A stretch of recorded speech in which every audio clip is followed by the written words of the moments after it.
Buenas noches, bienvenidos a Sábados de Puros Cuentos.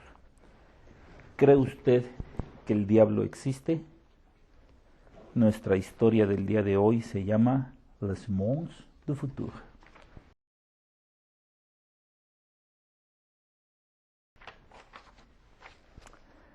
Parecía que fue ayer cuando miré los ojos de Monique, mi bella esposa, y recuerdo, ¿dije ojos? Recuerdo esos ojos, esos que miran, siguen, muerden y sangran. ¡Ciérralos, maldito! Por piedad de Dios, alguien, ciérreselos. Fue el 15 de mayo del 66. Eran días de un calor intenso y abrasador en Zárnago. Abrí la puerta y salí del incómodo auto en el que había pasado mis últimas 3 horas. Cerré y seguí el coche con la mirada hasta que se perdió tras una curva en aquel maldito lugar. Los últimos rayos del sol comenzaban a extinguirse, tímidos. Empezaba a oscurecer. Me di cuenta entonces que el contorno de una silueta me espiaba. Podía verla en la ventana del edificio de enfrente, que era largo y modesto, pero en muchísimo mejor estado que sus demás compañeros de piedra. ¿Qué estaba observando? ¿O era solo al auto lo que había llamado su atención? No importaba. No pensaba quedarme ahí parado toda la noche. Estaba demasiado cansado para ser prudente. Levanté mis maletas y me dirigí a ese único edificio en el pueblo en el cual había luz en su interior. Toqué la puerta. ¿Qué? Gritó una voz masculina y rasposa como la de un fumador empedernido. Buenas noches. Mi nombre es Hallencourt. Vengo de Londres para analizar un cuadro, dije a través de la ancha puerta de madera y esperé una respuesta. Solo obtuve silencio. Esperaba que pudiera decirme dónde alojarme por lo menos 3 noches y... «Aquí no hay nada para usted, señor Court», dijo cortante el hombre con un tono de desprecio. «Lárguese antes de que agote mi paciencia y suelte a los perros». Me quedé estupefacto y sin saber qué hacer por varios segundos. Antes de que pudiera aclarar mi mente y aún inmóvil, la puerta se abrió delante de mí. Se podía observar un largo pasillo derruido sin techo. Todo estaba cubierto por una espesa maleza y al fondo esperaban 3 gigantescos perros negros sujetos con cadenas. Estos se levantaron con frenesí y comenzaron a gruñir furiosos. Mi mente no se dio un centímetro, agobiada por la incredulidad. Escuché cómo caían las cadenas al suelo y cómo las garras de los animales, ahora libres, arañaban con rabia en un intento de correr tan rápido como pudieran. La adrenalina se adueñó de mis venas y mi corazón comenzó a bombear sangre como una locomotora. Corrí, tomé carrera olvidando por completo la vergüenza, el orgullo y la razón. Oí con un miedo tan atroz que dejé de escucharlo todo, los ladridos, el viento y hasta mis propios pasos. Solo escuchaba mi respiración agitada y el resonar de un leve pitido agudo. No supe cuándo ni cómo, pero llegó a una puerta negra y pesada que se hallaba entreabierta y me encerré con tal violencia que el marco soltó un fino polvo sobre mi traje y mi cabello. Pocos segundos después, escuché el estruendo de los perros tratando de entrar, seguidos de golpes de puños. La fuerte madera no cedió y pasado un tiempo quedé jadeante en medio de la oscuridad total y en un silencio abrumador. Me levantó un pequeño rayo de sol que se filtraba por el agujero del techo. Yo aún empujaba la puerta contra el marco para impedir que algo o alguien entrara. Pegajoso por el sudor y todavía aturdido por los eventos de la noche anterior, me levanté y miré a través de un orificio que había en el muro.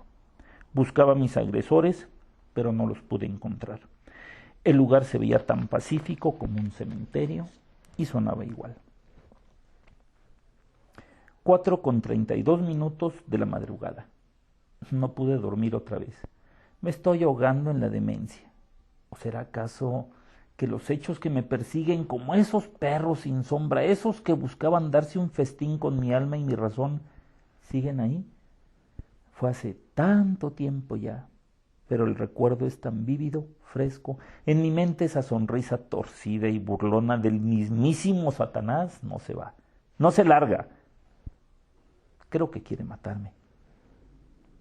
El día empezó como empiezan todos los días. Hacía tiempo que el trabajo estaba soso en la galería de arte que había heredado de mi padre, y aunque había pasado ya su época dorada, no podía permitirme el lujo de abandonarla, ni a mis clientes tampoco.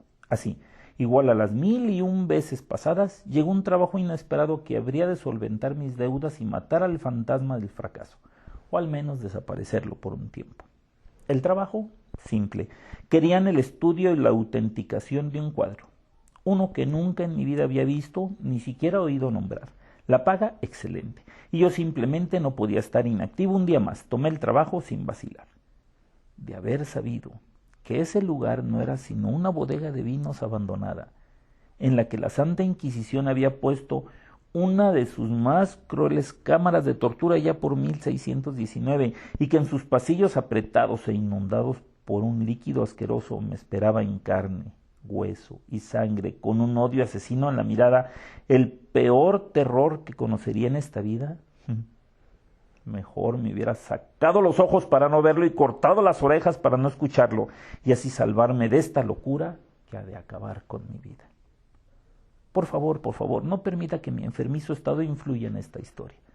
Le juro que es 100% real. Y si al final no me cree, bueno, mire el cuadro por usted mismo y dígame qué hubiera hecho en mi lugar. Momentos después de oír los últimos detalles sobre el trabajo, tomé el primer vuelo a España y luego de 2 o 3 coches para Zárnago. Esta última era una pequeña localidad en la provincia de Soria, donde habitan solamente 10 gentes. Es un lugar gris, perdido entre cerros y campos, donde se alzan pintorescos edificios en ruinas que muestran lo que queda de los ladrillos desnudos como si fueran colmillos de algún animal que protege a su amo contra invasores y curiosos. En este caso, yo era ambos papeles. Yo lo sabía y el fantasmagórico poblacho también.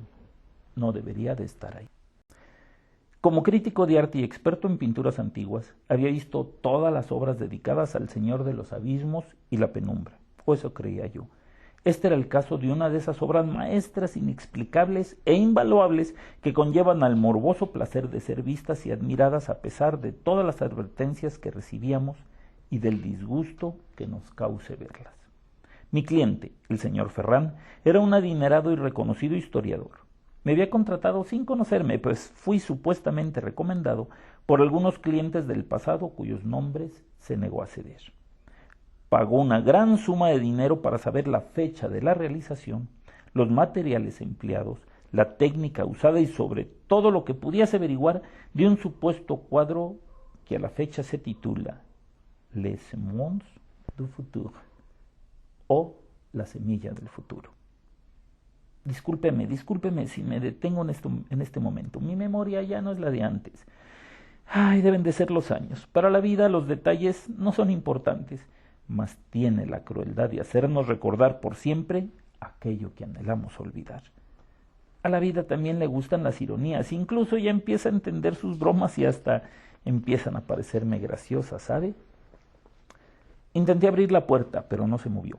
Tiré de nuevo con toda mi fuerza, pero no se movió ni un centímetro. Desesperado miré por el agujero y descubrí que estaba trabada desde afuera, por lo que parecía ser un grueso bastón de madera. Comencé a rezar. No me avergüenzo el decir que estaba más sollozando que orando cuando escuché a lo lejos un murmullo de voces. Asustado, miré por la rendija y pude observar a unos 500 metros 4 figuras masculinas. Quizá los únicos hombres del pueblo. Venían cargando hachas y bastones con clavos en la punta. Ya no tenía dudas, venían a matarme. Mi mente no hilaba. ¿Qué había hecho yo? ¿Por qué querían matarme? ¿Acaso me confundían con alguien más? Pensé en explicarles, tratar de razonar con ellos, pero algo me dijo que no escucharían ni una sola palabra, antes de que sus bastones me partieran el cráneo y sus animales me desgarraran la vida a mordidas. Hice lo único que podía hacer. Comencé a explorar el edificio en busca de otra salida. El cuarto era amplio, de paredes robustas, no había ventanas y la única puerta, la ya conocida. Recorrí con la vista todo el edificio y me sobresalté cuando noté en el suelo de una esquina algo, una argolla. Sobresalía una argolla. Corrí a verla creyendo que se trataba de un sótano. Estaba examinándola cuando escuché algo tallar la puerta de entrada. Era el bastón. Estaban entrando. Jalé la argolla del suelo y abrí una portezuela de metal, lo suficientemente grande para que cupiera un hombre o un niño. La abertura llevaba unas escaleras talladas en la piedra de lo que parecía ser una gruta subterránea. Salté a ella justo cuando el primero de los hombres entraba a la habitación y gritó algo que no llegué a entender. Gateé lo más rápido que pude escaleras abajo y comprobé que el techo se iba haciendo más y más alto a medida que descendía. La oscuridad era total. El piso estaba inundado al nivel de los tobillos de algún líquido que olía a agua estancada. Seguí avanzando hasta que llegó el punto donde no pude correr. Anduve a tientas con una mano en la frente y la otra estirada hacia la pared. No quería estrellarme con algún muro o desnivel del techo. Seguí trotando despacio por un tiempo indefinido y entonces me di cuenta de que estaba solo. No había ningún ruido, nadie me perseguía, no había voces cercanas. Estaba solo con mi respiración agitada y el eco ocasional de alguna gota que caía para unirse a aquel charco de asqueroso líquido que me daba náuseas. Caminé por no sé cuánto tiempo. Empezaba a creer que había muerto y que estaba en un limbo eterno, lleno de angustia y pagando por mis pecados fueran los que fueran. Así estuve hasta que tropecé con algo en una de las paredes. Era un objeto grande, lo palpé. Era un lienzo. ¿Un cuadro?, pensé. Entonces vino a mi mente el recuerdo del por qué estaba yo ahí metido en primer lugar. La semilla del futuro. Quise reír como idiota por la ironía de haber encontrado mi objeto de trabajo en esas condiciones, pero me abstuve por miedo a delatar mi posición a los enemigos. No había nada útil en el suelo circundante al cuadro, así que opté por continuar mi camino. Ahora sabía que no estaba dando vueltas en círculos y mejor aún, que estaba vivo. Disculpe, ¿le estoy incomodando con estas historias de viejos? Ya verá, los jóvenes ya no creen en nada, ¿sabe? Hoy en día todo es ciencia, inventos, hecho, ya no hay lugar para hombres como yo. Por eso de morir, para que otros vivan. Créame que lo deseo como no tiene idea. Quizá en otro mundo pueda encontrar paz, quién sabe. Quizá ya pueda olvidar y volver a sonreír. Además, apuesto que quiere saber cómo logré salir, ¿no es así? La verdad es que ni yo mismo lo sé. En aquel entonces creí que fue una especie de milagro. Quizá lo fue. La curiosidad no mató al gato esta vez. ¿Que no estoy yo aquí a su lado? Recuerde que el corazón de un hombre siempre tiene la razón. Y es a veces la razón la que sí mata a uno. No lo olvide nunca. Quisiera poder recordar cómo salí de aquel agujero fétido de muerte, aunque la verdad no lo recuerdo. Me atreveré a contar lo que vi, una luz blanca en medio de toda esa oscuridad. Pudo ser estrés, cansancio, hambre o miles de factores más que pudieran engañar a mi cabeza con alucinaciones, pero yo la vi. La seguí como un náufrago persigue a un bote salvavidas y cuando menos lo esperaba, vi un rectángulo de luz del tamaño de un portón pequeño al final del muro. Al principio pensé que era una trampa, que si abría aquella puerta saltarían sobre mí aquellos perros negros y me destrozarían furiosos. Pero al final mi corazón no pudo resistirse y después de no escuchar algún sonido, decidí salir. Una vez más frente a mí, escaleras. A diferencia de las anteriores, estas subían hacia la luz del ocaso. Salí con la mayor precaución posible, revisando cada esquina como un ladrón. Pero no había nadie, era libre. Escuche, no existen los milagros, existen coincidencias buenas y coincidencias malas. No crea lo que le dicen en la escuela, no caiga en ese error. Ante mí se alzaban más ruinas, todo ahí era ruinas. Me acerqué a ellas buscando un refugio para que la noche empezaba a asomarse desde el horizonte. Pude leer un viejo y gastado letrero con letras talladas en la madera que rezaba en español: San Pedro el Viejo. No sé muy bien, pero me acerqué para tocar al grabado de las letras. Mis dedos estaban a 2 centímetros cuando escuché una voz que me dijo: ¡Oiga! Me giré sobresaltado y vi un hombre de unos 60 años con los ojos sumidos y una larga nariz, características de la casta española. Quise correr, pero el cansancio de 2 días huyendo, sumado a mi hambre y a la falta de líquidos, hicieron que me desmayara a los pies de aquel letrero. Me levanté en mi departamento por la mañana. Un olor a pollo rostizado hizo que me doliera el estómago exigiéndome comida. Estaba sudado y todo enterregado, no entendía nada de aquello. Pero al escuchar la voz de mi esposa, la bella Monique, me levanté y corrí hacia la cocina. Ahí estaba ella, delgada, perfecta, usando un camisón rosado que le llegaba a las rodillas. Su piel blanca e inmaculada relucía bajo el joven sol de aquella mañana. Quise llorar, pero en vez de eso caminé tranquilamente hacia ella y la abracé por la espalda. Creí que no te levantarías hoy, dijo con un marcado acento francés y volteó hacia mí. Pude ver sus ojos azules brillar bajo las pequeñas arrugas que su sonrisa siempre provocaba en sus sienes. No respondí. ¿Qué te ha pasado? ¿De dónde vienes?, preguntó alarmada al verme abatido y sucio. No lo sé. He tenido un sueño de lo más horrible que recuerde, dije cerrando los ojos y sin dejar de abrazarla. Me sentía mareado y con un hambre mortal. Esto huele delicioso, murmuré señalando una pieza de pollo que estaba en la cazuela. Instintivamente estiré la mano para arrancar un trozo que me exigía el alma, pero al ver eso, Monique me dio un manotazo con una fuerza exagerada que me hizo respingar. No lo toques.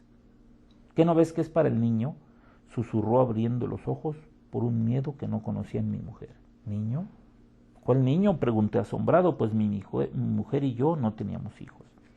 Entonces me di cuenta de que algo estaba mal. Monique detestaba cocinar. De hecho, nunca había cocinado nada en su vida. Tu nuevo hijo, sonrió. Me hizo una mueca que indicaba que era la respuesta más obvia del mundo y apuntó con un movimiento de cabeza hacia el cuarto de huéspedes que tenía la puerta cerrada. Caminé tan extrañado que los pocos metros de distancia me parecieron una eternidad. Cuando al fin llegué a abrir la puerta sin tocar, y lo que vi me dejó atónito. Mi cuarto de huéspedes había desaparecido.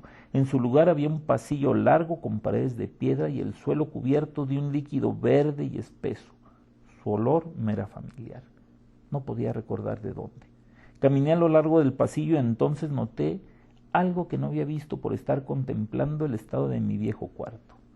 Un niño desnudo y pequeño, casi un bebé, jugaba de espaldas a mí en el agua turbia. Sonreí encantado. Oye, ¿qué haces ahí? Este no es lugar para niñitos pequeños como tú. Ven acá. Levántate, me respondió él aún de espaldas. Su voz sonaba como la voz cortada de un hombre viejo. ¿Qué?, balbucié. Entonces el niño volteó y me horroricé cuando pude observar su cara. No era una carita inocente, más bien era la cara pútrida de una cabra muerta. Una lengua seca y morada colgaba de su quijada desdentada y un par de ojos podridos querían salir de sus cuencas. ¡Levántate!, me gritó de nuevo mientras corría hacia mí con los brazos abiertos. Desperté sobresaltado y gritando, agitando los brazos frenéticamente contra un agresor que no existía. ¡Aléjate de mí, no te acerques, o juro por Dios que... Calma, calma, que no le haré daño, me tranquilizó una voz. Necesitas comer, replicó el anciano. Recordaba haberlo visto antes de desmayar. Me tendió un trozo de pollo rostizado que olía delicioso. Fue un sueño nada más. Come. Después de calmarme, se sentó junto al fuego de una fogata que probablemente él ya tendría hecha cuando me encontró. Miré a mi alrededor decepcionado. Estaba aún lejos de mi casa, en aquel castillo derruido, San Pedro el Viejo. Lo siento, es que han intentado secuestrarme, quizá matarme. Come, repitió el anciano. Señaló un lugar al lado de la hoguera y yo lo obedecí agradecido. Me llamo Allen y usted me está salvando la vida, musité al borde del llanto. El anciano asintió con la cabeza. Francisco de Alba, dijo a secas. Fue su única respuesta. Seguro de que sus agresores eran seres humanos, yo el anciano guiándome el ojo después de que le conté todo lo que me había sucedido desde el momento en que entré al pueblo hasta que me encontró deshecho debajo de aquel letrero de madera. Amigo, continuó, yo soy el encargado de cuidar estos terrenos. Puedo asegurarle que no hay nadie en 100 hectáreas a la redonda desde hace 2 meses. Los pocos que habitan aquí ahora están en La Rioja, a la espera de que el jurado tome su decisión. ¿Jurado? ¿Cuál jurado? No sabía que hubiera problemas legales de ningún tipo. Oh, sí. El señor Ferrán es el que ha traído problemas a Zárnago. Ofreció una ridícula suma de dinero al Estado para comprar este páramo seco. Quizá lo haya leído en algún diario. Peor aún, el señor Ferrán es quien me ha enviado aquí a estudiar su estúpido cuadro. ¿Cuadro ha dicho, señor Cort? Aquí no hay galería alguna. No hasta cruzar La Rioja, no encontrará ningún cuadro en Zárnago. Pero ya lo he encontrado, a solo unos metros de aquí, en un túnel asqueroso, solo que estaba muy oscuro para siquiera mirarlo, dije haciendo una mueca por el recuerdo de aquel fétido lugar. Señor Cort, el señor Ferrán es un hombre poderoso, adinerado. Yo acabaría en prisión o muerto quizá si usted le dijera que me negué a ayudarlo en el estudio de ese cuadro. Sígame consejo, váyase, huya de aquí mientras puede. Ah, creí que había dicho no conocer cuadro alguno, le acusé. ¿Tiene usted alguien que le espere? No respondí, pero el viejo leyó mi mirada. Váyase, se lo ruego. Si los ama, no importa cuánto dinero le haya ofrecido ese hombre ruin. Piense en ellos y váyase. No puedo. Estoy tan endeudado que si no hago este trabajo, quedaré en la calle. Estoy pensando en ellos, don Francisco. Créame que quiero largarme de aquí tan rápido como pueda. Pero no puedo irme. Ayúdeme, por favor. Si lo ayudo, no puedo hacerme responsable por usted, señor Corte. Quiero que me diga que lo comprende. Lo comprendo. Apreciaré que me lleve de vuelta a ese poblacho y haga de vigía mientras yo bajo de nuevo a ese sótano. Se lo dije lo más profesionalmente que pude para esconder el miedo que me apretaba el corazón. Así lo haré, señor Corte. Pero tenga cuidado. Ese cuadro lo pintó el mismísimo Lucifer. A bordo de una motoneta propiedad de don Francisco llegamos en menos de 15 minutos a Sarna. Un escalofrío recorrió mi espina dorsal, pero me mantuve firme. Bajé de la motoneta y di la orden de que se quedase frente a la puerta de mi antigua prisión y esperara mi regreso. Por favor, cuídese. Esta gente va en serio. No se aleje, susurré por el miedo. Él asintió sin mirarme a los ojos. Tomé aire profundamente, saqué la linterna que me había prestado antes de llegar y entré en aquella maldita habitación. No estoy seguro de querer continuar la historia desde este punto. Recordar esto de manera tan detallada me marea y hace que sude frío durante días. Seguro, si insiste, pero recuerde que solo hago esto para que me dejen ver a mi Monique. Es lo que acordamos, ¿no es así? Un día fuera de esta casa de locos. Claro, confío en su palabra. Eso es lo que me siento tan frágil, me da miedo. Bueno, caminé directamente hacia aquella argolla en el suelo y levanté la portezuela. La sentí 1000 veces más ligera que la primera vez, seguro por las horas de sueño y el alimento que proveían a mi cuerpo de renovada energía. Quizá no fuera tan malo después de todo. Con don Francisco afuera me sentía mucho más seguro. Alumbré escaleras abajo y comencé a gatear. No se preocupe, estoy bien, pero le advierto, no sé lo que pueda pasar si evoco estas memorias mías en este lugar. Por supuesto que deseo verla, no me presione. Todo lleva su rumbo, estaba siendo de un oyente excelente. Manténgalo así. La luz era tan escasa y la oscuridad tan densa que apenas veía el aro luminoso de la vieja linterna estrellándose contra aquellas paredes de piedra. El ya conocido fluido verde de nuevo estaba mojando mis pies. No sabía cómo pude haber recorrido por ahí a oscuras. Procuré no pensar en ello. Antes de entrar, tuve la precaución de tomar un trozo de tiza con la cual dejaría una línea sobre el muro derecho que guiaría mi camino de salida. Ay, pero qué inocente fui. Caminé sin rumbo durante 1 hora más o menos. Eran demasiados túneles. Estaba a punto de rendirme cuando en una de las paredes vi un desnivel que no había visto antes.